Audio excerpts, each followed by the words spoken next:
Hi అండి. ఈరోజు లంచ్లోకి చిట్టొడియాల కూర ఇంకా మజ్జిగ చారు తయారు చేశానండి.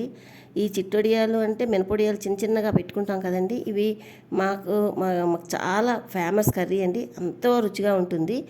ఈ వడియాలు జీడిపప్పు కూర పాలు పోసి వండితే సూపర్గా ఉంటుందండి. దీనికోసం మనం ఏం చేయాలంటే కొంచెం జీడిపప్పు తీసుకోవాలి. అలాగే ఏదో కప్పు, ఆ కప్పుతో నేను సగం తీసుకున్నానండి మినపవి చిట్టొడియాలు. అవి ఎంత అయితే ఏ కప్పుతో తీసుకున్నా అదే కప్పులోనే అంతే సగం చిన్న చిన్నగా తరుక్కున్న ఉల్లి తరుగు తీసుకోవాలండి. చిన్నగా తరగాలి. అలాగే ఒక హాఫ్ గ్లాసు మిల్క్ తీసుకొని పక్కన ఉంచుకుందాం.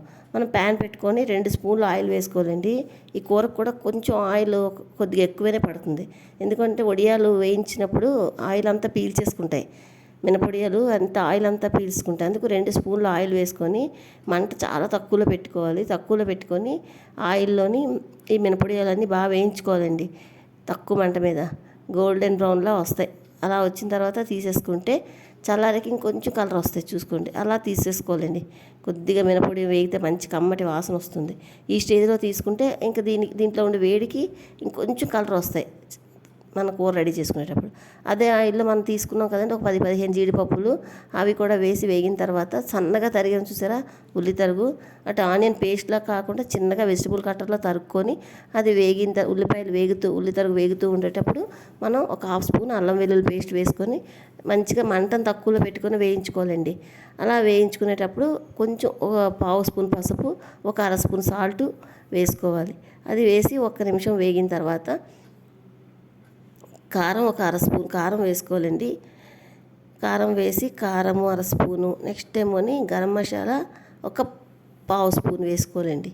వేసుకొని మంచిగా ఈ మసాలాలన్నీ ఆనియన్లని బాగా వేగేటట్టు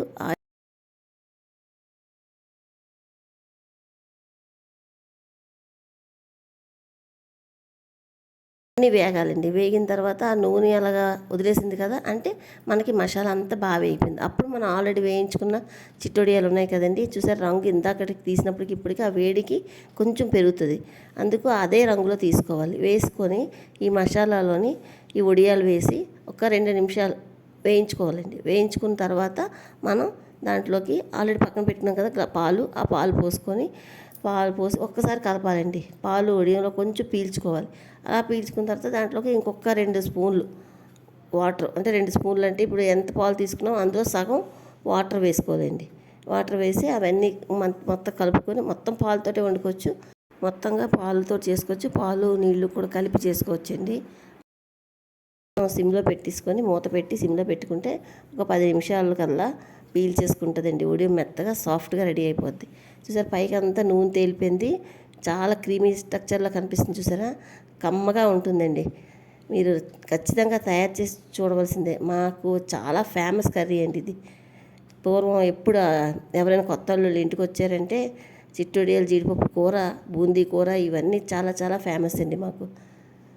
అంత కమ్మగా ఉంటుందండి. ఈ సమ్మర్లో తరచుగా ఎక్కువగా తయారు చేసుకునే ఈ మినపొడియాల కూర మీకు ఎలా అనిపించింది? కూర రెడీ అయిపోయింది, పక్కన పెట్టేసుకున్నాను. పక్కన పెట్టుకున్న తర్వాత ఇప్పుడు మజ్జిగ చారు కోసం మజ్జిగ అంతా చిలికేసి, మజ్జిగ కొంచెం పులిసిన మజ్జిగ అయితే బాగుంటుంది కదండి, చిలికేసి ఉప్పు కలుపుకొని ఉంచుకున్నాను. ఏదో గిన్నె పెట్టుకొని ఆ గిన్నెలోని కొంచెం ఆయిల్ వేసుకొని ఇంకా ఆవాలు, వాము, జీలకర్ర, కొంచెం కరివేపాకు, అల్లం ముక్కలు, పచ్చిమిరపకాయలు, కొంచెం ఎక్కువే ఉల్లిపాయ ముక్కలు వేసుకొని వేగిన తర్వాత ఎక్కువ వేగక్కర్లేదు, కొంచెం వేగిన తర్వాత చిన్న చిటికెడు పసుపు వేసుకొని అప్పుడు మనం కలిపి పెట్టుకున్న మజ్జిగని తిరగమూత వేసుకుంటే మజ్జిగ చారు రెడీ అండి. ఈరోజు లంచ్లోకి అయితే ఇలాగే నేను మజ్జిగ చారు, ఆ చిట్టొడియాలు జీడిపప్పు కూర తయారు చేశాను. చాలా చాలా కమ్మగా ఉందండి. మీకు ఎలా అనిపించింది చూస్తున్నారు కదా వీడియో. మీకు నచ్చితే లైక్ చేయండి, మరిన్ని మంచి వీడియోల కోసం సబ్స్క్రైబ్ చేసుకోండి. థ్యాంక్ యూ ఫర్ వాచింగ్ అండి. బాయ్ అండి.